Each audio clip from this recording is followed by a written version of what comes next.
This is the video number 3 of nuclei. बेटा इस video में हम लोग डिस्कस करने वाले हैं रेडियो एक्टिविटी।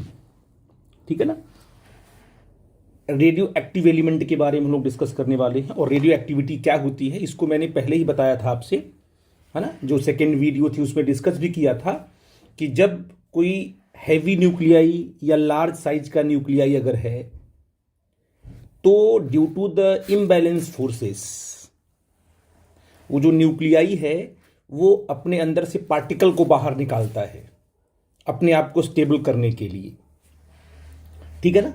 अब आपको पता है कि ये आपका मान लो ये न्यूक्लियस है, इसके अंदर प्रोटॉन न्यूट्रॉन बिल्कुल भरे पड़े हैं, बहुत सारे पार्टिकल्स हैं। ठीक है ना। और ये न्यूक्लियस के अंदर है। ठीक है ना। और ये न्यूक्लियस की साइज मान लो बड़ी है तो ये न्यूक्लियस आपका अनस्टेबल है। ठीक है ना। अनस्टेबल क्यों है इसको बताते हैं। साइज के बड़े होने से क्या होता, मैंने आपको बताया था कि भाई देखो मान लो ये प्रोटॉन, आपने एज पर कोई प्रोटॉन लिया जो कि न्यूक्लियस के अंदर है। अब इस प्रोटॉन पर अंदर के जितने भी प्रोटॉन्स हैं, न्यूक्लियस के डायमेंशन में जितने भी प्रोटॉन अंदर मिलेंगे, सारे के सारे प्रोटॉन इस प्रोटॉन पर रिपल्सिव फोर्स लगा रहे हैं, इलेक्ट्रोस्टैटिक रिपल्सन लगा रहे हैं बाहर की तरफ। ठीक है ना। तो उसको मैं इंडिकेट कर देता हूं। देखिए ये मैंने रिजल्टेंट लिखा, आप किसका, इलेक्ट्रोस्टैटिक का रिजल्टेंट लिखा हमने, ये FeR, ये इलेक्ट्रोस्टैटिक का रिजल्टेंट फोर्स है बेटा। तो मैं इसको थोड़ा सा ऐसे पॉइंट आउट करूंगा तो आपको समझ में आएगा। ऐसे देखिएगा, ये होगा रिजल्टेंट फोर्स, इलेक्ट्रोस्टैटिक का रिजल्टेंट फोर्स। और ये जो रिजल्टेंट फोर्स लग रहा है बाहर की तरफ, वो सारे के सारे क्या है, जितने प्रोटॉन्स हैं न्यूक्लियस के अंदर सब ने उसको रिपेल किया है बाहर की तरफ। ठीक है ना। अच्छा, अब इस पर स्ट्रॉन्ग न्यूक्लियर फोर्स लगेगा इनवर्ड डायरेक्शन में अंदर की तरफ, जो कि चाहता कि प्रोटॉन अंदर की तरफ स्टेबल रहे। लेकिन आपको पता है कि जो न्यूक्लियर फोर्सेस होते हैं वो शॉर्ट रेंज फोर्सेस होते हैं। मतलब इस प्रोटॉन पर सिर्फ इसके आसपास वाला न्यूट्रॉन प्रोटॉन ही क्या अट्रैक्टिव फोर्स लगाएगा, यानी आसपास वाला जो न्यूट्रॉन प्रोटॉन है न्यूक्लियर फोर्स एक्ट कर सकता है। जब न्यूक्लियॉन्स इस प्रोटॉन से दूर होंगे तो उनका जो न्यूक्लियर फोर्स है इस प्रोटॉन पर वो कम होता जाएगा। तो आप कह सकते हो, अगर हम एक यहां रेंज बनाते हैं ऐसे ऐसे ऐसे, बहुत छोटी साइज आपकी है, तो ये सारे के सारे जितने भी न्यूट्रॉन प्रोटॉन इसमें हैं सब के सब क्या करेंगे, जितने न्यूट्रॉन इस रेंज में आएंगे, मतलब इस प्रोटॉन के आसपास मान सकते हैं इसको, ये क्या करेंगे, इसको अंदर की तरफ अट्रैक्ट करेंगे ऐसे। और ये जो फोर्स होगा इसको बोलेंगे ये न्यूक्लियर फोर्स है। कैसा फोर्स है, ये न्यूक्लियर फोर्स का रिजल्टेंट है। लेकिन याद रखिए ये जो इनवर्ट डायरेक्शन में न्यूक्लियर फोर्स लगा हुआ है ये due to the only the nucleons जो इस प्रोटॉन के आसपास हैं। क्या यहाँ के न्यूट्रॉन प्रोटॉन जो इस रेंज में आएंगे, जो इस प्रोटॉन से बहुत दूर है, क्या इस पर न्यूक्लियर फोर्स एक्ट करेंगे? आप कहोगे सर नहीं, क्योंकि न्यूक्लियर फोर्स आपका शॉर्ट रेंज फोर्स है। शॉर्ट रेंज फोर्स का मतलब क्या होगा कि बहुत नज़दीक वाले पार्टिकल ही क्या उसको अट्रैक्ट कर सकते हैं। जितना नज़दीक पार्टिकल होगा उतना स्ट्रॉन्ग न्यूक्लियर फोर्स ज़्यादा होगा। तो अब बताइए, क्योंकि इलेक्ट्रोस्टैटिक फोर्स तो यहाँ के जितने भी प्रोटॉन्स हैं वो भी लगा रहे हैं, ये वाले प्रोटॉन्स भी क्या है इस पर इलेक्ट्रोस्टैटिक फोर्स लगा रहे हैं। इसलिए इस केस में हम देखते क्या हैं कि जो इलेक्ट्रोस्टैटिक फोर्स है वो बड़ा हो जाता किससे, न्यूक्लियर फोर्स के रिजल्टेंट से। अगर आर की बात करिए तो इसका मतलब ये क्या हो गया, अब इस पी पर फोर्सेस हो गए इम्बैलेंस, है ना, बैलेंस नहीं हुए ना। अब ये अनबैलेंस फोर्स हुआ तो ये प्रोटॉन, ये पूरा का पूरा न्यूक्लियस क्या करेगा, पार्टिकल को बाहर इजेक्ट कर देता है और अपने आप को क्या है फिर से स्टेबल कर लेगा। तो अनस्टेबल न्यूक्लियाई क्या करता है, कुछ पार्टिकल को बाहर निकाल करके अपने आप को स्टेबल करता है। और जो पार्टिकल बाहर निकलते हैं उन्हें बोलते हैं रेडियो एक्टिव रेडिएशन बोलते हैं, अल्फा बीटा गामा। अब ये प्रोटॉन तो अकेला निकलेगा नहीं, क्योंकि इस प्रोटॉन के आसपास जितने भी न्यूट्रॉन हैं प्रोटॉन हैं सब इससे स्ट्रॉन्ग न्यूक्लियर फोर्स से क्या है जुड़े हुए हैं। तो तो जब कभी कभी प्रोटॉन बाहर निकलता है तो अकेला नहीं निकलता है, कुछ प्रोटॉन और कुछ न्यूट्रॉन को लेके निकलता है, उसके बोलते हैं क्लस्टर के फॉर्म में। किस फॉर्म में? क्लस्टर के फॉर्म में निकलता है। जैसे आपका अल्फा पार्टिकल जब निकलता है ना, तो अल्फा पार्टिकल में क्या होता है, अकेला प्रोटॉन नहीं होता है, उसमें 2 प्रोटॉन और 2 न्यूट्रॉन होते हैं। तो आप कहोगे सर कि जो इलेक्ट्रोस्टैटिक फोर्स तो वो सिर्फ प्रोटॉन पे लग रहा है, तो अकेला प्रोटॉन को बाहर आना चाहिए, तो न्यूट्रॉन क्यों बाहर आ रहा है? क्योंकि इस प्रोटॉन के आसपास जो भी न्यूट्रॉन है, प्रोटॉन है, वो स्ट्रॉन्ग न्यूक्लियर फोर्स से अटैच्ड हैं। जब ये प्रोटॉन बाहर निकलेगा तो उनको भी साथ लेके निकल जाता है। इसलिए जब पार्टिकल बाहर आता है तो इन the form of cluster form में बाहर आता है, और वो अल्फा पार्टिकल कहलाता है। तो अल्फा है, बीटा है, गामा है, सारे पार्टिकल्स यहाँ से एमिट होते हैं और न्यूक्लियाई क्या अपने आप को स्टेबल कर लेता है, लिखा है। और इसकी जो चर्चा की थी, इसकी जो डिस्कवरी किया था, वो हेनरी बेकुरल ने किया था इन 1896 में, ठीक है ना। 1896 में जो है हेनरी बेकुलर ने क्या है, इसकी स्टडी की, डिस्कवरी किया था। वास्तव में ये जो बेकुरल थे, ये लोग ये क्या कर रहे थे कि उनके पास एक फोटोग्राफिक प्लेट उन्होंने रखा हुआ था, मटेरियल की स्टडी कर रहे थे। तो वो उन्होंने लैब में यूरेनियम को भी रखा हुआ था। तो ठीक है, कोई प्रॉब्लम की बात नहीं। अभी उनके पता नहीं था कि ये क्या है, इसमें से कोई पार्टिकल भी बाहर आ रहा है। तो उन्होंने देखा कि फोटोग्राफिक प्लेट जो उनकी थी, उस पर जो है कुछ स्पॉट्स बन रहे हैं, कुछ उनमें साइनिंग दिख रही है फोटोग्राफिक प्लेट पर। अपने मन से कोई एक्सपेरिमेंट उन्होंने स्टार्ट नहीं किया, कुछ भी नहीं किया। तो उनको लगता है कि आसपास में कोई हैपनिंग हो रही है। तब उन्होंने ये चेक किया कि भाई जो फोटोग्राफिक प्लेट पर जो इफेक्ट दिख रहा है वो कहाँ से दिख रहा है। जब हमने कोई एक्सपेरिमेंट स्टार्ट ही नहीं किया और अपने मन से फोटोग्राफिक प्लेट पर क्या है, कुछ इफेक्ट दिखने लगे, है ना। तो इन्होंने फिर आसपास के जो उन्होंने मटेरियल रखा था उसकी स्टडी की।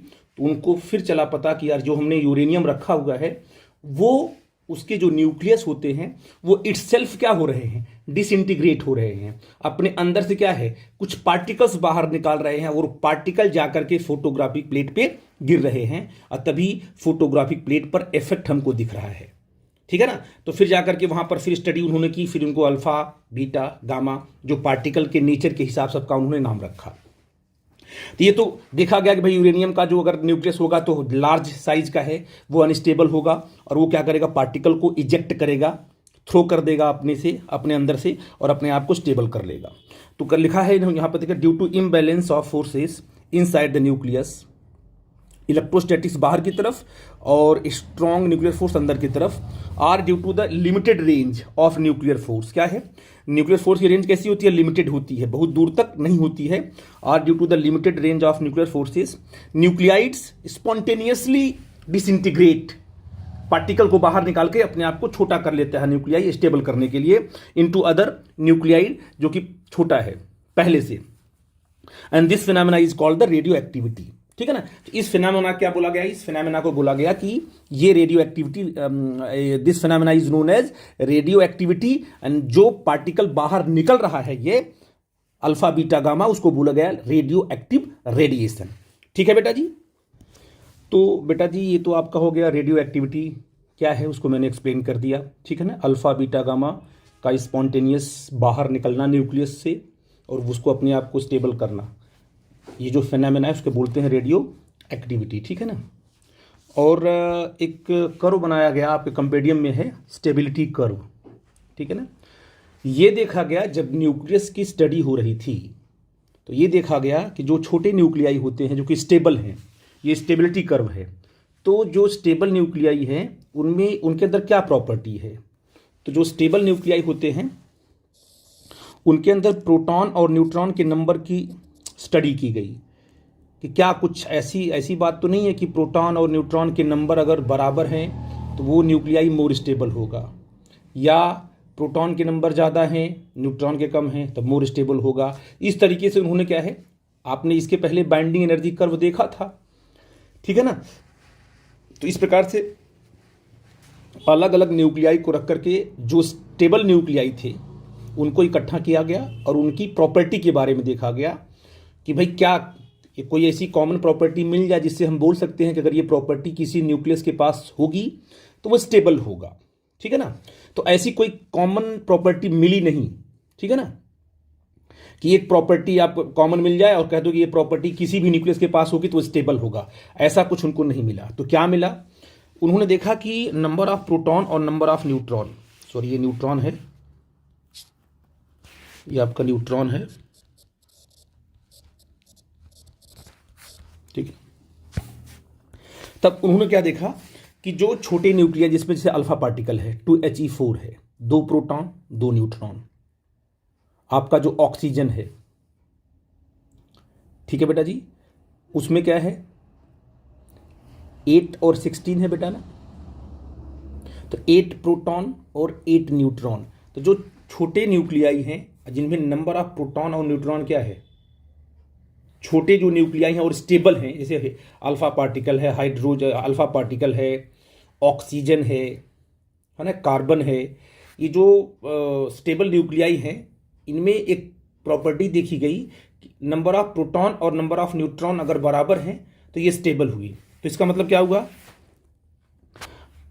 ठीक है, स्टार्टिंग में देखा गया कि जो ग्राफ मिला, ये मान लो ये जो लाइन है, ये लाइन क्या करती है, represent number of proton number of neutron बराबर है।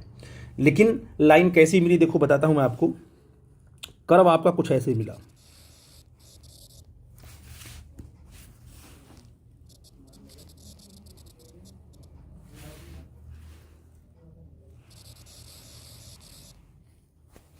ऐसे। अब ये कहा गया कि जो न्यूक्लियस इस लाइन पे लाई कर रहे हैं, यहाँ पे हैं, वो स्टेबल होंगे क्योंकि यहाँ पर number of proton number of neutron क्या सेम है, ठीक है ना। इसके बाद आगे बढ़े तो वो स्टेबल जो न्यूक्लियाई थे उनमें नंबर ऑफ प्रोटॉन न्यूट्रॉन बराबर नहीं मिला। तो ये जो कर्व है ये स्टेबिलिटी कर्व है, यहाँ पर अगर न्यूट्रॉन अगर यहाँ पर सारे न्यूक्लियस पाए गए, इसके अंदर मिले, जितने भी न्यूक्लियस इसके अंदर मिले सब के सब स्टेबल माने गए। ये जो है इसकी रेंज, मतलब एक रेंज बनाई गई, प्रोटॉन न्यूट्रॉन के नंबर की एक रेंज बनाई गई, उस रेंज में जो भी न्यूक्लियाई पड़ता था उसे क्या माना गया, स्टेबल। यानी इस रेंज के बाहर कोई नंबर ऑफ प्रोटॉन न्यूट्रॉन का रेशियो आया तो वो भी अनस्टेबल होगा, इस रेंज के लेफ्ट में आया तब भी वो अनस्टेबल होगा। जो न्यूक्लियाई जिस न्यूक्लियाई का नंबर ऑफ प्रोटॉन न्यूट्रॉन इस रेंज में आए, है ना, इसे बोलेंगे स्टेबिलिटी रीजन बोलेंगे, ठीक है ना। ये देखा गया कि जो है अब कर्व क्या करता है, स्टेबिलिटी जो कर्व है वो धीरे धीरे कहाँ उठता है बोलो, न्यूट्रॉन की तरफ। क्योंकि अगर आप आगे की तरफ जाते हो तो न्यूक्लियस की साइज क्या होती है, बढ़ती है। अगर न्यूक्लियस की साइज बड़ी है और उसको वो स्टेबल है तो पक्का है कि उसमें न्यूट्रॉन के नंबर ज़्यादा होंगे। मतलब अगर मान लो साइज बड़ी है, साइज बड़ी हुई, अब इसमें प्रोटॉन भी और न्यूट्रॉन भी है, तो अगर साइज बड़ी हुई और प्रोटॉन का नंबर ज़्यादा हुआ तो प्रोटॉन का नंबर ज़्यादा हुआ तो रिपल्सन बढ़ जाएगा इस पर, और रिपल्सन बढ़ेगा। अच्छा, प्रोटॉन का नंबर ज़्यादा हुआ, रिपल्सन बढ़ेगा, लेकिन स्ट्रॉन्ग न्यूक्लियर फोर्स नहीं बढ़ पाएगा। क्यों? क्योंकि साइज के बड़े होने से ये जो प्रोटॉन्स हैं ये इस प्रोटॉन पर न्यूक्लियर फोर्स एक्ट नहीं करेंगे। क्यों? क्योंकि साइज बड़ी है, रेंज बड़ी हो गई ना, लेकिन इलेक्ट्रोस्टैटिक फोर्स तो लगेगा। इसलिए जो बड़े न्यूक्लियाई होते हैं उसमें क्योंकि नंबर ऑफ प्रोटॉन कम होते हैं और नंबर ऑफ न्यूट्रॉन ज़्यादा होते हैं तभी वो स्टेबल होगा। क्योंकि जो न्यूट्रॉन होगा वो क्या है, जब न्यूट्रॉन ज़्यादा होगा तो रिपल्सिव फोर्स कम होगा, और रिपल्सिव फोर्स कम होगा तो क्या है, आपका बड़ा न्यूक्लियस भी स्टेबल होगा। इसलिए जैसे ही नंबर ऑफ प्रोटॉन, जैसे अब आगे की तरफ बढ़ते हो, number of proton number of neutron बढ़ने लगते हैं, तो स्टेबल होने के लिए न्यूट्रॉन का नंबर ज़्यादा होना चाहिए प्रोटॉन से। आई थिंक मेरी बात समझ पा रहे हो। तो इस ग्राफ के अंदर जो भी न्यूक्लियस मिले सबके सब क्या है, स्टेबल माने गए। ये सिंपल ऐसे था आपको अंडरस्टैंड कराने के लिए, इसके डेप्थ में नहीं जाना आप लोगों को है। तो इसको बोलते हैं स्टेबिलिटी कर्व। क्या बोलते हैं इसको? Stability curve, number of proton and number of neutron. ठीक है बेटा। अब बेटा देखो कि ये तो स्टेबिलिटी कर्व आपने देख लिया, साथ में एक चीज़ और देखना आपको है कि हेनरी बेकुरल ने जब उनको रेडियो एक्टिव रेडिएशन के बारे में चला पता, तब उन्होंने प्रॉपर तरीके से स्टडी करना स्टार्ट किया। उन्होंने एक लेड का चैम्बर लिया। चैम्बर इसलिए लिया क्योंकि ये जो रेडियो एक्टिव रेडिएशन है ये एक्सपोज ना हो पाए, बाहर ना निकल पाए, क्योंकि हार्मफुल होते हैं, इसलिए इन्होंने चैम्बर लिया। इस चैम्बर में आपने उन्होंने रेडियो एक्टिव एलिमेंट रख दिया, यूरेनियम, है ना। ठीक है बेटा जी, इन्होंने इसमें क्या रखा, यूरेनियम रखा, और फिर उन्होंने देखा कि यूरेनियम से कुछ रेडिएशन बाहर निकल रहे हैं, ठीक है ना। तो जो रेडिएशन बाहर निकल रहे थे उनकी स्टडी करनी थी इनको, तो इन्होंने क्या किया, अब रेडिएशन जो निकल रहे हैं उसमें से जो पार्टिकल्स निकल रहे हैं वो पार्टिकल चार्ज हैं कि अनचार्ज हैं, कि कैसे पार्टिकल्स हैं, इनकी स्टडी करनी थी। पार्टिकल कौन से हैं, क्या उनका नेचर है, कुछ पता नहीं था। तो इन्होंने क्या किया, सामने जो है चैम्बर के सामने एक प्लेट पॉजिटिव लगा दी, एक नेगेटिव लगा दी, और एक इलेक्ट्रिक फील्ड डेवलप कर दिया। उनको ये पता करना था कि अगर चार्ज पार्टिकल होगा तो पक्का है कि इलेक्ट्रिक फील्ड में डिफ्लेक्ट होगा, न्यूट्रल होगा तो नहीं होगा। तो उससे चलेगा पता कि हाँ जो भी पार्टिकल्स बाहर निकल रहे हैं वो कितने टाइप्स के पार्टिकल्स हैं, क्या उनका नेचर है, उन पर चार्ज है कि नहीं है, इनकी स्टडी करनी थी। यहाँ पर पॉजिटिव, यहाँ पर नेगेटिव लगा दिया। तो उन्होंने देखा कि जब पार्टिकल्स बाहर निकले तो कुछ पार्टिकल्स जो है निगेटिव प्लेट की तरफ बेंड हो गए, उनका कर्वेचर छोटा था, मान लीजिए ऐसे। कुछ पार्टिकल निगेटिव प्लेट की तरफ और दिखाई पड़े उनको, जिनका कर्वेचर क्या था, बड़ा था, जो जिनकी रेंज बड़ी थी, ठीक है ना। और उन्होंने देखा कि कुछ पार्टिकल ऐसे हैं जो कहाँ पर पॉजिटिव प्लेट की तरफ बेंड हो जा रहे हैं, ठीक है ना। और कुछ ऐसे पार्टिकल्स मिले कि जो कि इलेक्ट्रिक फील्ड में विदाउट डिफ्लेक्ट हुए, वो बिल्कुल स्ट्रेट निकल गए। अब इनको चार पार्टिकल, चार वैरायटी मिली, दो कहाँ बेंड हो गई, नेगेटिव प्लेट की तरफ बेंड हो गई, और एक पॉजिटिव की तरफ। एक क्या है, विदाउट डिफ्लेक्शन क्या है, वो स्ट्रेट निकल गया।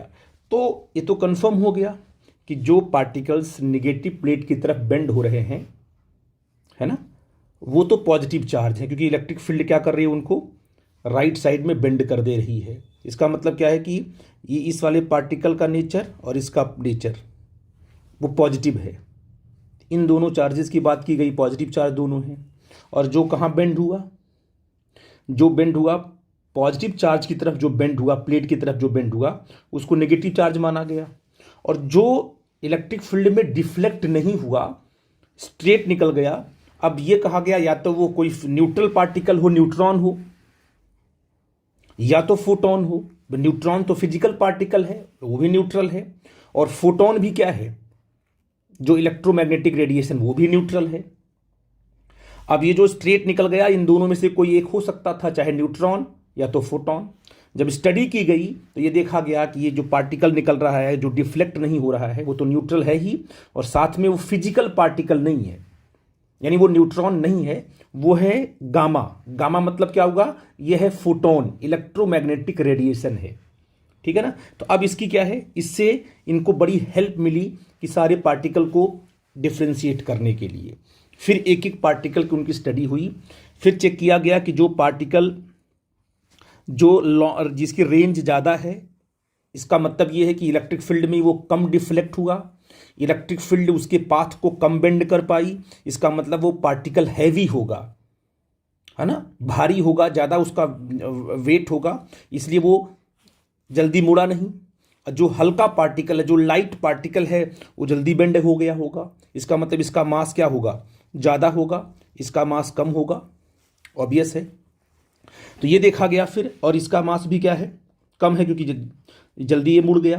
तो स्टडी की गई, तो अब इसका नाम रखा गया बीटा माइनस, जो पॉजिटिव प्लेट की तरफ बेंड हो रहा है, और ये है फास्ट मूविंग इलेक्ट्रॉन है, फास्ट मूविंग इलेक्ट्रॉन है, ठीक है ना। ये इलेक्ट्रॉन है लेकिन ये फास्ट मूविंग है, ये बहुत ही fast energetic fast moving electron इसका नाम दिया गया।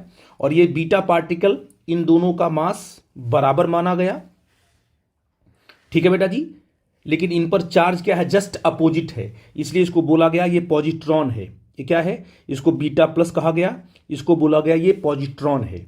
ये इलेक्ट्रॉन है, फास्ट मूविंग इलेक्ट्रॉन है, और बीटा प्लस जस्ट उसका एंटी पार्टिकल है। तो this is the anti particle of fast moving electron, इसको बीटा प्लस बोला गया। और ये जो बाहर निकला, ये हीलियम निकला, हीलियम का न्यूक्लियस बाहर निकला। मैंने बोला था ना कि अनस्टेबल अगर न्यूक्लियाई है तो उसमें से जब प्रोटॉन बाहर निकलना चाहता है तो उसके आसपास जो छोटे न्यूक्लियस, जो उसके आसपास जो न्यूक्लियस होते हैं वो स्टक होके भी साथ में निकलते हैं, तो वो अल्फा पार्टिकल है जो 2 प्रोटॉन और 2 न्यूट्रॉन को साथ में लेके बाहर निकल रहा है। तो हीलियम का न्यूक्लियस इस पर +2 चार्ज होगा, ठीक है ना। तो आप देखो इस तरीके से इसकी स्टडी की गई। आई थिंक मेरी बात आप समझ गए। इसके बाद फिर अल्फा के पार्टिकल की बात करेंगे, फिर हम बीटा प्लस की बात करेंगे, फिर बीटा माइनस की बात करेंगे, फिर गामा की बात कर लेंगे। तो 1 बाय 1 चारों की हम एक एक करके स्टडी करने वाले हैं। पहली बात, अल्फा पार्टिकल क्या है? अल्फा पार्टिकल 2He4++ है। इस पर चार्ज कितना है? तो आप कहोगे चार्ज इसका होता है +2E होता है। पहली बात इसको पॉइंट आउट कर लो आप, कितना होता है? +2E होता है, ठीक है ना। और ये न्यूक्लियस ऑफ किसका? हीलियम का न्यूक्लियस है, ठीक है ना। अच्छा, इसका मास क्या होता है? मैंने बताया इसका मास क्या होगा? 4 AMU, यानी 4 into mass of proton. AMU मतलब एक प्रोटॉन का मास, और 4 से मल्टीप्लाई करना पड़ेगा। मैंने आपको पहले ही बताया था किसी भी एलिमेंट के न्यूक्लियस का मास निकालना है तो मास नंबर AMU में रख दो तो पूरा का पूरा मास उसका आ जाएगा एक एटम का मास। एक एटम का मास कितना होगा? तो अल्फा पार्टिकल एक ही एटम है ना, एक ही पार्टिकल है, तो उसका मास क्या होगा? 4 AMU होगा। डिफ्लेक्ट होगा किसमें? इलेक्ट्रिक फील्ड, मैग्नेटिक फील्ड में, क्योंकि उसके पास क्या है? पॉजिटिव चार्ज है। चार्ज पार्टिकल है तो पक्का है डिफ्लेक्ट होना है। फील्ड इलेक्ट्रिक फील्ड में भी क्या है और मैग्नेटिक फील्ड में भी। वेलोसिटी इसकी जो रेंज होती है वो 1.4 × 10⁻7 मीटर पर सेकेंड से 2.2 × 10⁻7 मीटर पर सेकेंड होती है। ये मैंने पॉइंट आउट किया, यहाँ सब लिखा हुआ एक एक करके। आप यहाँ से PDF जो नोट है उस वहाँ से आप पॉइंट आउट कर सकते हो। अब सबसे बात आयोनाइज करने की पावर की मीनिंग क्या है? जैसे मान लीजिए एक न्यूट्रल एटम है, उस न्यूट्रल एटम से एक इलेक्ट्रॉन को बाहर निकालना है। तो अगर मान लीजिए कोई न्यूट्रल एटम ये है, ये न्यूट्रल एटम है, इसका न्यूक्लियस ये है और ये ऑर्बिट्स हैं, है ना। अब इस ऑर्बिट से इलेक्ट्रॉन को बाहर निकालना है तो कितने तरीके से बाहर निकाल सकते हो? या तो इस पर पार्टिकल गिराओ, इसको पार्टिकल हिट कराओ, या तो इस पर एनर्जी गिराओ, है ना। तो ये आप या तो इस पर क्या है पार्टिकल्स को हिट कराओ, गिराओ, या तो इस पर फोटोन को गिराओ, है ना। तो दोनों से ये पार्टिकल बाहर निकल सकता है। लेकिन आपको बता दें जिसके पास मोमेंटम ज़्यादा होगा वो इलेक्ट्रॉन को आसानी से बाहर निकाल लेगा। इलेक्ट्रॉन बाहर निकलेगा तो पूरा का पूरा एटम क्या हो जाएगा? आयोनाइज हो जाएगा। और किसके पास मोमेंटम ज़्यादा होता है? फोटॉन के पास या फिजिकल पार्टिकल के पास? कहोगे सर फिजिकल पार्टिकल के पास मोमेंटम ज़्यादा होगा, क्योंकि फिजिकल पार्टिकल की जो कोर प्रॉपर्टी है मोमेंटम। इसलिए अगर अब अल्फा क्या है? अल्फा हैवी है, भारी है, वो हिट करेगा इलेक्ट्रॉन को तो आसानी से निकाल सकेंगे। जब अल्फा का मोमेंटम ज़्यादा है तो अल्फा पार्टिकल बड़ी आसानी से क्या है किसी भी एटम को आयोनाइज कर सकता है। इसका मतलब अल्फा पार्टिकल की जो आयोनाइजिंग पावर है वो सबसे ज़्यादा होगी 10,000 times more than gamma. Gamma की सबसे होती है, सबसे कम होती है। जो फिजिकल पार्टिकल होगा उसकी ज़्यादा होगी, तो अल्फा की सबसे ज़्यादा होगी क्योंकि भारी है वो और फिजिकल पार्टिकल भी है। फिर बीटा की होगी क्योंकि बीटा भी फिजिकल पार्टिकल है। इसके बाद गामा की होगी, यानी गामा सबसे कम आयोनाइज कर पाता है किसी भी एटम को क्योंकि उसका मोमेंटम सबसे कम होता है। अगर किसी भी गोल्ड फॉयल हो या किसी भी एलिमेंट को पेनिट्रेट करने की बात आए, है ना, तो जो पेनिट्रेटिंग पावर है वो अल्फा पार्टिकल की सबसे कम होती है और गामा की सबसे अधिक होगी। सबसे कम अल्फा की होगी, फिर बीटा की होगी, फिर गामा की होगी। तो जो पेनिट्रेटिंग पावर है वो जस्ट उल्टा किसका है? आयोनाइजिंग पावर का। तो आई थिंक अल्फा के बारे में मैंने कुछ पॉइंट आउट किए हैं, उनको आप लोग 1 बाय 1 करके पढ़ लेना। अब हमें पढ़ना है अल्फा डिके। किसी भी न्यूक्लियस से जब अल्फा डिके होता है तो क्या फिनोमेना होता है उनको मैं स्टडी करना चाहता हूं और आप लोगों को बताना चाहता हूं किस तरीके से अल्फा डिके होता है। 1 बाय 1 करके हम लोग देखेंगे, ठीक है बेटा जी। आई थिंक मेरी बात आप समझ पा रहे हो मैं क्या बोल रहा हूं। मान लो बेटा हमारे पास कोई क्या है, कोई हमारे पास एलिमेंट है जिसका मास नंबर, जिसका एटॉमिक नंबर Z है और मास नंबर इसका A है, ठीक है ना। अब ये क्या होगा? ये अनस्टेबल है। कैसा है बेटा जी? ये अनस्टेबल है, ठीक है ना। और इसको बोलते हैं पेरेंट।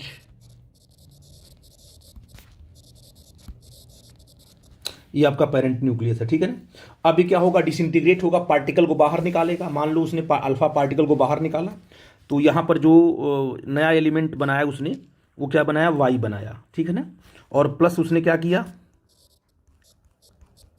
अल्फा पार्टिकल बाहर निकाल दिया, ठीक है बेटा जी। ये 2He4 मतलब अल्फा पार्टिकल, ठीक है ना। अगर इसमें हम ब्रैकेट में इसको अल्फा लिखें तो चलेगा। ये अल्फा पार्टिकल बाहर निकाल लिया। अब ये जो आपका पेरेंट न्यूक्लियाई है, दो पार्ट में टूटा, अल्फा पार्टिकल बाहर निकला, ये बना आपका डॉटर न्यूक्लियाई। और देखो क्या होगा, डॉटर न्यूक्लिया जो वाई बना, वाई के एटॉमिक नंबर में 2 की कमी होगी क्योंकि अल्फा पार्टिकल निकल चुका है। ये हो जाएगा Z-2 और जो इसका मास नंबर है वो 4 से कम होगा, A-4, ठीक है बेटा जी। इसको बोलते हैं डॉटर न्यूक्लियाई। ये स्टेबल हो जाएगा, अब ये स्टेबल न्यूक्लियाई हो जाएगा बेटा, अपने आप को स्टेबल कर लेगा, ठीक है ना। और ये हो जाए तुम्हारा, हो जाएगा क्या बोलते हैं इसको, इसको बोलते हैं डॉटर न्यूक्लियाई।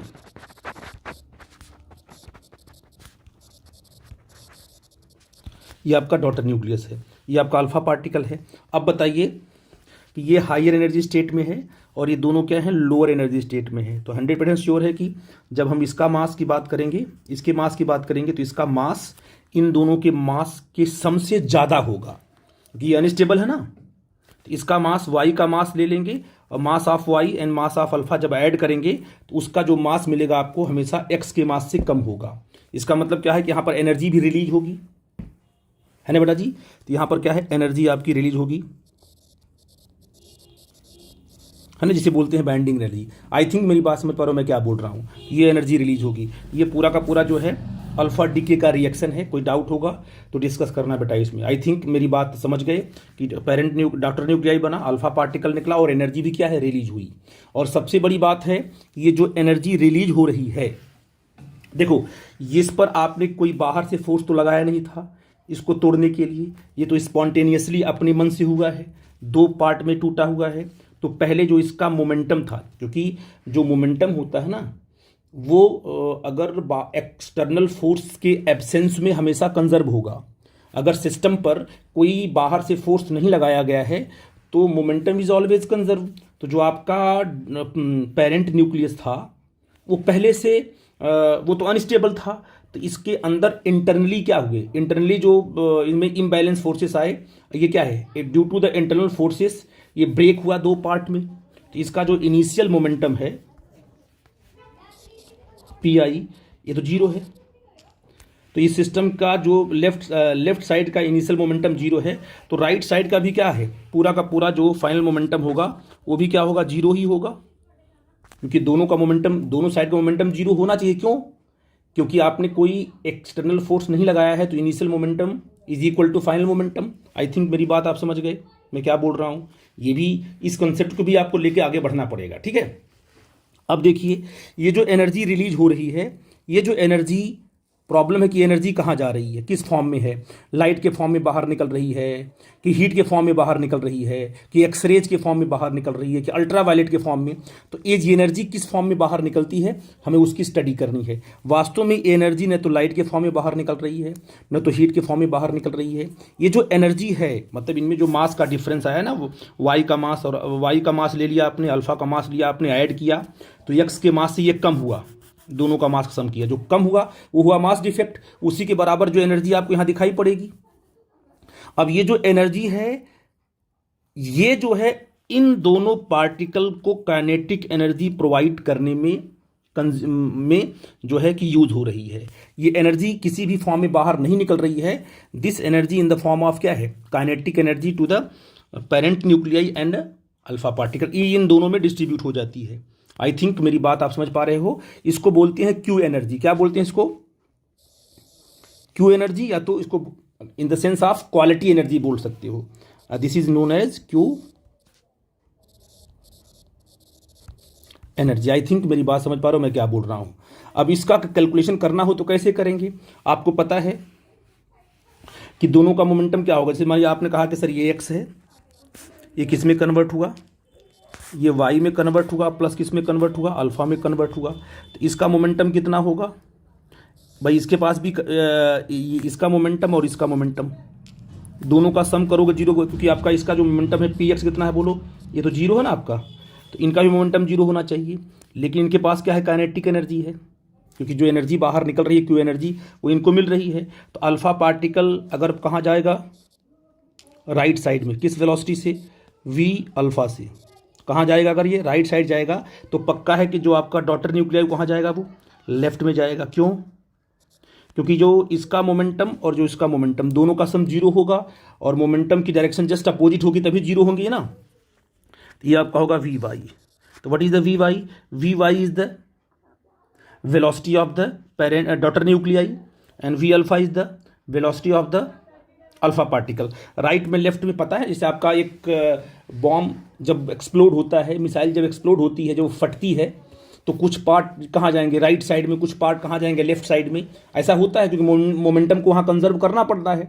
सिस्टम खुद में क्या कर रहा है, मोमेंटम को कंजर्व कर रहा है, इसलिए कुछ पार्ट कहाँ पर राइट में, कुछ पार्ट कहाँ लेफ्ट में। राइट वाला लेफ्ट वाला मोमेंटम जब आप जीरो जोड़ोगे आप तो रिजल्टेंट आपको मिलेगा वहाँ पर, फाइनल मोमेंटम। वैसे यहाँ पर मोमेंटम जीरो होने के लिए एक कहाँ जाएगा, राइट में, एक कहाँ जाएगा, लेफ्ट में, ऐसा कॉन्सेप्ट। और ये जो वेलोसिटी इसकी आ रही है, इनके पास काइनेटिक एनर्जी है, क्योंकि ये एनर्जी जो आपकी रिलीज होती है इसी में जाती है, वजूद में खर्च होती है।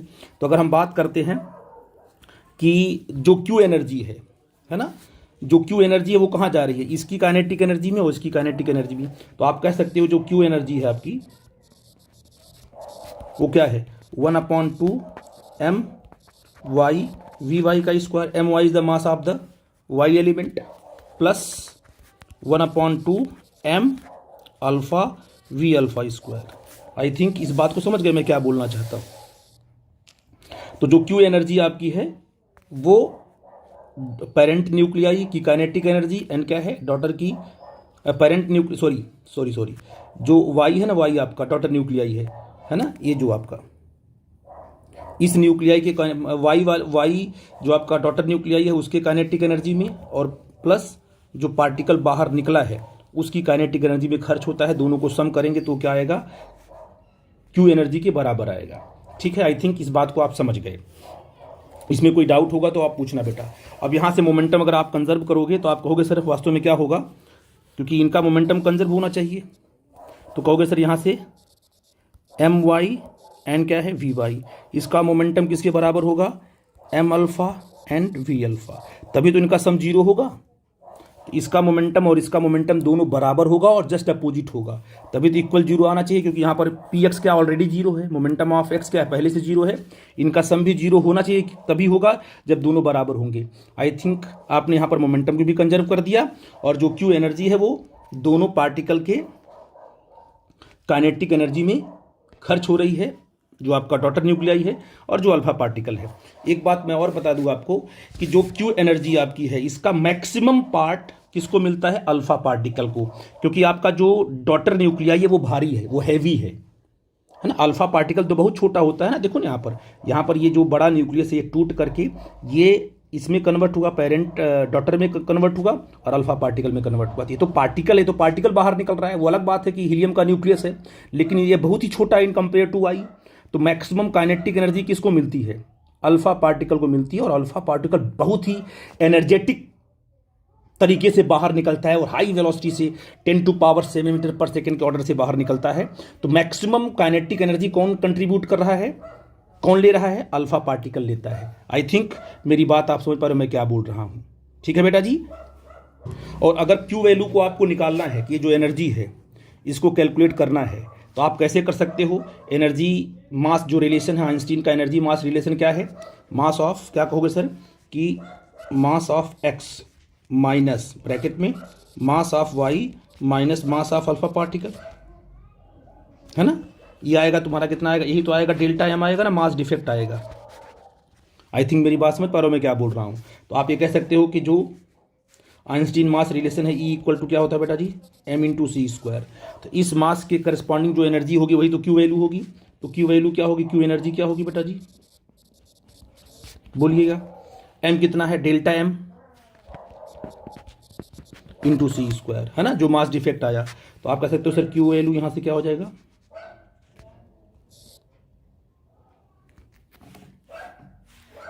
इसको क्यू वैल्यू लिख लेते हैं, क्यू वैल्यू ही बोलते हैं इसको, या क्यू एनर्जी या तो क्यू वैल्यू है ना। क्या होगा, डेल्टा क्या होगा बेटा जी, डेल्टा एम इंटू सी स्क्वायर। वैल्यू हाँ क्यू एनर्जी बोलो चाहे क्यू वैल्यू बोलो, बात एक ही है ना। क्यू वैल्यू, एक ही बात है। तो आपने कब क्या बोला बेटा, यहाँ देखो हो जाएगा तुम्हारा कितना, mx minus mass of Y daughter nuclear minus mass of alpha particle, है ना, और इनटू क्या होगा तुम्हारा ये सी स्क्वायर, ये आपका क्यू वैल्यू आ गई आपकी, है ना। तो यहाँ से आप क्यू वैल्यू निकाल सकते हो, और चाहो तो आप इसको AMU में कन्वर्ट करके 931.5 से मल्टीप्लाई करके क्यू वैल्यू आप निकाल सकते हो। तो इस रिएक्शन में जो क्यू वैल्यू आपका आ रहा है ना, ये बहुत इंपॉर्टेंट है, और इसका मैक्सिमम पार्ट कहाँ जाएगा, अल्फा पार्टिकल पर। तो कभी कभी क्वेश्चन में कभी कभी का मैक्सिमम ही पूछता है कि what is the kinetic energy of alpha particle. इसकी काइनेटिक एनर्जी को कम पूछता है, क्यों, क्योंकि ये हैवी है, इसके पास कम से कम काइनेटिक एनर्जी होती है, बट मैक्सिमम काइनेटिक एनर्जी कौन कैरी करता है, अल्फा पार्टिकल। तो यहाँ पर आप लिख सकते हो नोट में, बड़ा इंपॉर्टेंट फॉर्मूला याद रहे तो आपका काम बन जाएगा, kinetic energy of alpha particle, ठीक है ना। तो kinetic energy of alpha particle क्या हो जाएगा, ये होता है A-4, मास नंबर है ना आपका, A-4 नंबर ऑफ न्यूट्रॉन है ना, A-4 simple upon 4, A-4 upon 4 into Q value.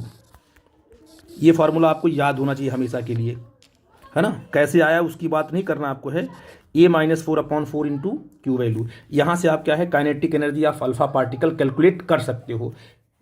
कोई भी न्यूक्लियस है, अगर वो अल्फा पार्टिकल निकाल रहा है तो पक्का है कि क्यू वैल्यू उसकी दी रहेगी, क्यू वैल्यू आपको दी रहेगी, जो एनर्जी रिलीज होगी, जो एनर्जी जो मास डिफेक्ट से क्या है क्यू निकाल लोगे, उसका मास नंबर दिया होगा A-4 अपॉन 4 करके कैलकुलेशन करोगे तो आपको काइनेटिक एनर्जी ऑफ क्या है, अल्फा पार्टिकल निकल जाएगा। और ये बड़ा ही इंपॉर्टेंट रिलेशन है। आई थिंक मेरी बात आप समझ गए मैं क्या बोल रहा हूँ, ठीक है बेटा। तो ये तो आपका हो गया अल्फा डिके, क्या हो गया, अल्फा डिके। अब बेटा जो नेक्स्ट आपका है वो बीटा पार्टिकल है। बीटा डिके के बारे में बात करेंगे। क्यूरी एंड जोलियट ने 1934 में इसके बारे में स्टडी किया था कि बीटा डिके क्या चीज़ है। और बीटा डिके में 3 चीज़ें पढ़ते हैं हम लोग, एक बीटा प्लस एमिट होता है, एक बीटा माइनस एमिट होगा, और एक इलेक्ट्रॉन कैप्चर की बात भी आती है, या के कैप्चर की बात आएगी, वो हम बाद में डिस्कस करेंगे। तो अभी देखते हैं कि 2 टाइप के पार्टिकल्स यहाँ पर दिखे आपको बीटा के केस में, एक तो बीटा माइनस दिखा, एक तो बीटा प्लस दिखा। बीटा जो माइनस है इलेक्ट्रॉन, ये जो बीटा माइनस है वो न्यूक्लियस के अंदर से निकल रहा है, ठीक है। अब इसकी जब स्टडी की गई तो ये पाया गया कि ये फास्ट मूविंग इलेक्ट्रॉन्स है, निकल रहा है इनसाइड द न्यूक्लियस। आप ये कह सकते हो कि न्यूक्लियस के अंदर जो है इलेक्ट्रॉन तो रह ही नहीं सकता according to Heisenberg uncertainty principle. तो कैसे निकल रहा है न्यूक्लियस के अंदर से, तो आप ऐसा बोल सकते हो कि इनसाइड द न्यूक्लियस इलेक्ट्रॉन के बनने में और निकलने में कोई टाइम लैग नहीं होता है। तो आप कह सकते हो कि electron inside the nucleus exist नहीं कर रहा है, वो बन रहा है, और जैसे ही बन रहा है वैसे बाहर निकल जा रहा है। कैसे बनेगा, क्या उसका रिएक्शन होगा, उनको 1 बाय 1 डिस्कस करूंगा अभी हम। अभी जो निकलते हैं बीटा एमिशन जो होता है, न्यूक्लियस जब निकालता है पार्टिकल, तो बीटा जब माइनस निकालेगा तो ये फास्ट मूविंग इलेक्ट्रॉन होता है, और इसकी जो स्पीड होती है बीटा माइनस की, ये अप्रॉक्सीमेटली स्पीड ऑफ लाइट के बराबर होती है। मतलब आप कह सकते हो जो इसकी स्पीड है वो जो है 90% ऑफ स्पीड ऑफ लाइट के है, 90% ऑफ, मतलब बिल्कुल नजदीक पहुंच जाती है स्पीड ऑफ लाइट के। 3 × 10⁸ मीटर पर सेकेंड होती है ना speed of light in vacuum, उसी के ऑर्डर में बिल्कुल आ जाती है। ये बहुत ही हाईएस्ट स्पीड होती है बीटा, इसलिए बोलते हैं फास्ट मूविंग इलेक्ट्रॉन्स। इसलिए कहते हैं इसका जो काइनेटिक मास है जब ये चल रहा होता है उस टाइम पर बीटा पार्टिकल के मास को डिफाइन करना इम्पॉसिबल है, क्योंकि बहुत ही हाई एनर्जेटिक पार्टिकल है वो। आइंस्टीन की जो थियरी है, स्पेशल थियरी ऑफ रिलेटिविटी, और जो variation of mass with velocity का कॉन्सेप्ट वहाँ पर लगने लगता है, तो बीटा पार्टिकल के मास को डिफाइन हम नहीं कर पाते हैं। कौन से मास को, काइनेटिक मास को। रेस्ट मास क्या होता है, चार्ज एंड मास। मास का मतलब क्या होगा इसका, इसको बोलेंगे हम rest mass. Charge and rest mass of the beta particle यानी बीटा माइनस, है ना, is equal to that of electron. Electron का जो मास होगा कितना, 9.1 क्या होता है इसका मास, 9.1 × 10⁻³ -31 kg।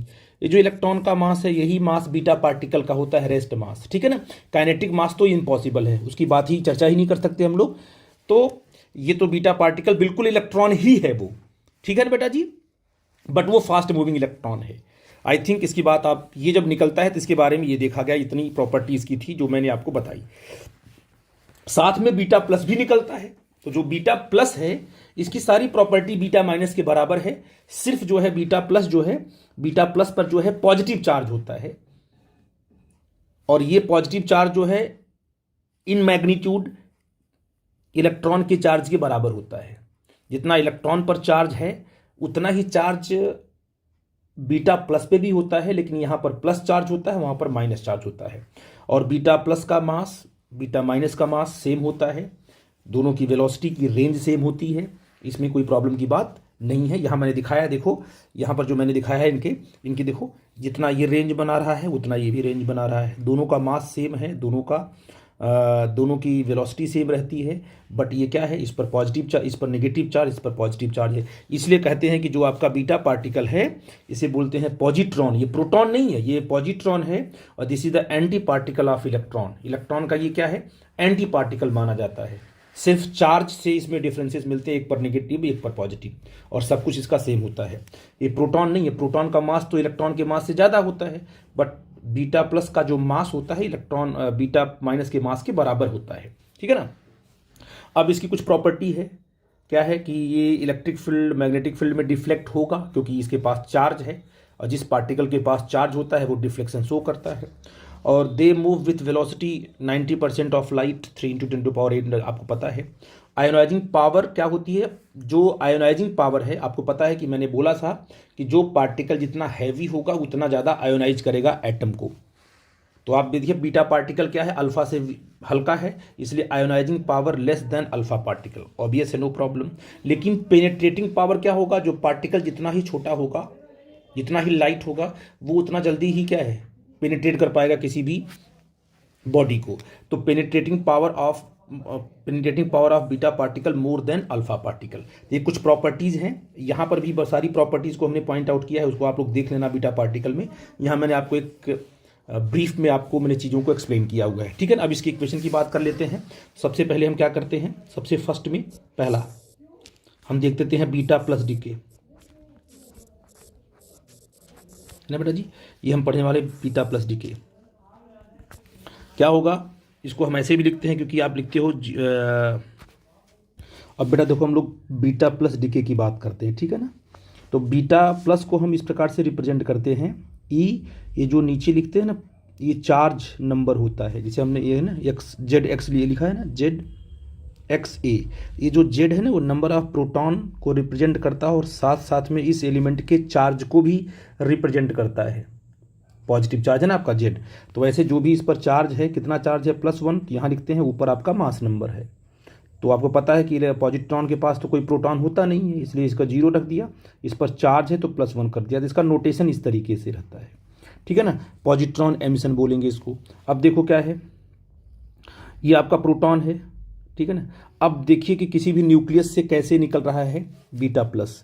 तो न्यूक्लियस के अंदर जो प्रोटॉन होता है, इनसाइड द न्यूक्लियस, अंदर हो रही है घटना, सारी हैपनिंग न्यूक्लियस के अंदर ही हो रही है।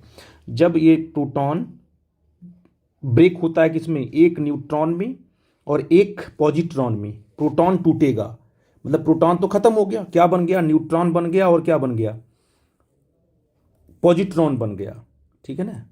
और तब ये न्यूट्रॉन उस न्यूक्लियस के अंदर ही रहता है, ये पॉजिट्रॉन बाहर निकल जाता है। वास्तव में ये जो रिएक्शन यहाँ से लेकर यहाँ तक ये रिएक्शन थी पहले, ठीक है ना, यही रिएक्शन पहले था, हमको ये पार्टिकल के बारे में नहीं पता था। तो देखा गया कि इतने रिएक्शन से क्या है, जो कंजर्वेशन कॉन्सेप्ट है, क्योंकि ये तो प्रोटॉन खुद से टूट रहा है, बाहर से कोई फोर्स तो लग नहीं रहा है, तो मोमेंटम यहाँ पर कंजर्व होना चाहिए, एनर्जी भी कंजर्व होनी चाहिए। तो मोमेंटम और एनर्जी इस रिएक्शन में कंजर्व नहीं हो रही थी, इसलिए बात आई कि कोई दूसरा पार्टिकल है जो एनर्जी कैरी कर रहा है। तो पार्टिकल की जब डिस्कवरी देखा गया, वो क्या है, उसका नाम रखा गया न्यूट्रिनो। इसके आने से मोमेंटम भी कंजर्व हो गया, राइट साइड का और लेफ्ट साइड का। Momentum of left side is equal to momentum of right side, ये तब पॉसिबल हो पाया जब न्यूट्रिनो आया। तो ये देखा गया कि प्रोटॉन न्यूक्लियस के अंदर जब टूटता है न्यूट्रॉन में और पॉजिट्रॉन में, तो एक न्यूट्रॉन एक न्यूट्रिनो भी बनता है। न्यूट्रिनो क्या है? चार्जलेस पार्टिकल है और लगभग नेग्लिजिबल मास का पार्टिकल होता है। तो ये जो है कि अब ये बाहर क्या क्या निकला, एक पॉजिट्रॉन बाहर निकल गया और एक न्यूट्रिनो बाहर निकल गया। तो आप देखो कि ये प्रोटॉन जब पॉजिट्रॉन बाहर निकलता है तो होता क्या है कि एक अंदर एक न्यूट्रॉन बढ़ गया और एक प्रोटॉन कम हो गया। तो रिएक्शन बात करें, देखो अगर कोई एलिमेंट आपके पास है, इसमें से क्या निकला, एक बीटा प्लस निकला, तो वास्तव में यहां पर देखो एक प्रोटॉन कम हुआ ना, एक प्रोटॉन कम हुआ लेकिन एक न्यूट्रॉन बढ़ गया।